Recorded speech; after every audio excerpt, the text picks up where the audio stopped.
पूछा गया, सब्र करना किसे कहते हैं?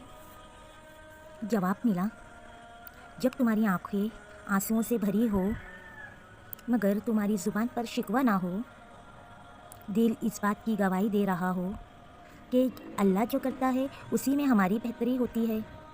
सब्र करना सीख ले। अल्लाह सब जानता है। वो जानता है कि आप कब कब किन वक्तों से गुज़र रहे हैं, और अल्लाह वक्त बदल देता है, क्योंकि तब्दीली कायनात का उसूल है। अल्लाह किसी के साथ नाइंसाफ़ी नहीं करता, वो बस आज़माता है और सब्र करने वालों को मीठा फल मिलता है। अल्लाह ताला कुरान शरीफ में कहते हैं, सब्र और नमाज से मदद लो। बेशक नमाज एक सख्त मुश्किल काम है, मगर उन पर नहीं जो दिल से मेरी तरफ झुकते हैं। लिहाजा आप सब्र से काम लें। बेशक अल्लाह का वादा सच्चा है, और जो लोग यकीन नहीं रखते वो आपको बेबर्दाश्त न करें।